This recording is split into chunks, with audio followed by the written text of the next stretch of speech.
Hello, everyone. So, we have big news here at the Adoption Connection. We are expanding this summer.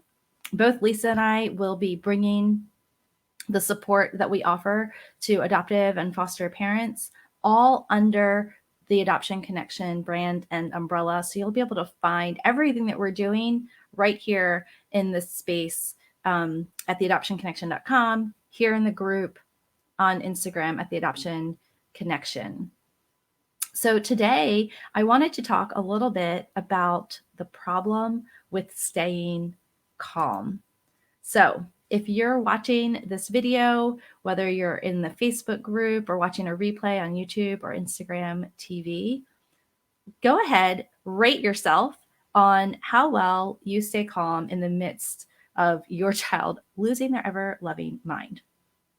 Guys, I probably would rate myself like a 3. Not great at it. Even though I teach the stuff and know the things, I am a quick-tempered, quick fire, like quick response, overreactor kind of mama. And I remember when I first saw videos of Dr. Purvis, working her magic. I just kept thinking, like, I just want to be like, how do we channel that? How do we do that? And way back a bunch of podcasts ago, we interviewed Robin Goebel, and we talked to her about what to do when your child is losing their mind. And she said some things that were really helpful to me. And so I just wanted to reiterate them here and give you a couple examples.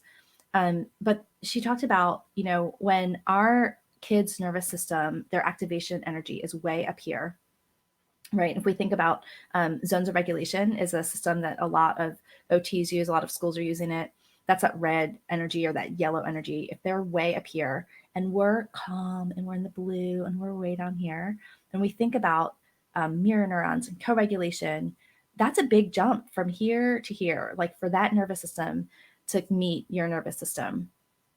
And so I want to give you permission. Robin has given us permission.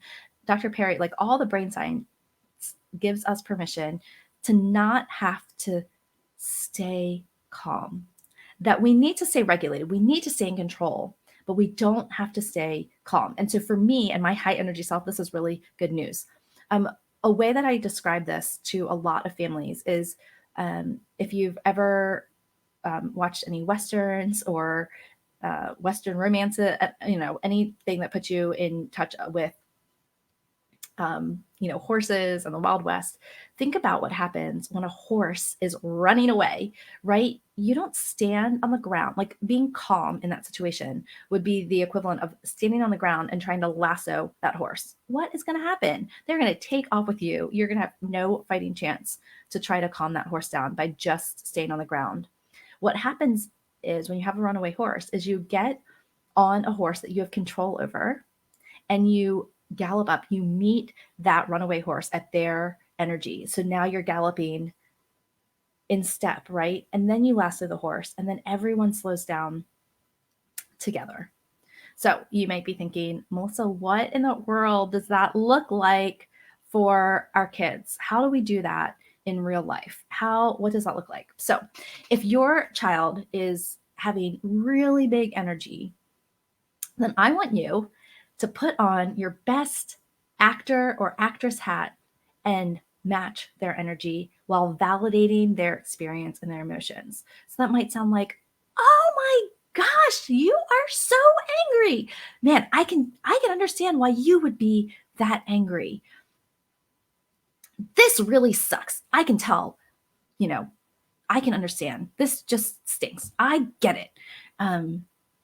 It could be, jumping, if they're running around the house, you can run around the house with them. And a lot of times the tipping point between like anger and kind of silliness, especially if you have younger kids, can tip, right? We can meet our kids where they are. I can jump up and down and be like, oh, this stinks too. I can do something kind of surprising.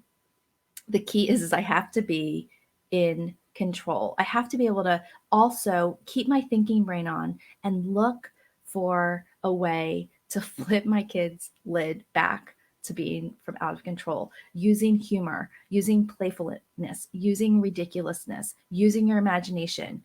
And guys, we don't have our imagination open to us unless we're staying in our own regulated upstairs brain. But we can still hold our kids' energy and give our kids' energy a container to be in. Depending on your personality, this is going to be easier for some of you and harder for some other folks. It takes practice. It's going to feel weird. You need to also be attuned to your child. How is your child reacting to that? How is it coming across to them? Some of our kids might think we're mocking them, and it might not be helpful.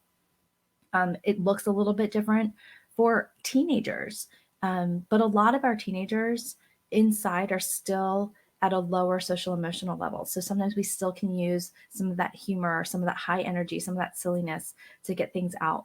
Look for ways in that intense, higher energy to also give them a channel for that aggression, that higher energy. Give them something they can hit, give them something to push against is even better than hitting because of that proprioceptive thing. A lot of times our kids are really oppositional in those moments. Challenge them that they can't do something.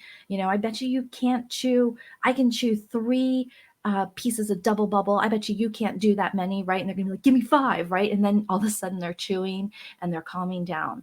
So I want to give you permission to match the energy in control. It is amazing how crazy it works to help our kids feel seen, give them voice, feel heard, and help them calm down. So, if you are watching this on Instagram TV or YouTube, we invite you to join us inside our free community at theadoptionconnection.com/Facebook. If you would like more personalized information on what's going on in your family, how this applies, you're welcome to join us at our next upcoming behavior management Q&A. You can RSVP for those at theadoptionconnection.com/group. And I will be back here as many Mondays as I can to continue bringing you more resources, more tips and tricks. And we are so glad that you are a part of our community. Talk to you next time.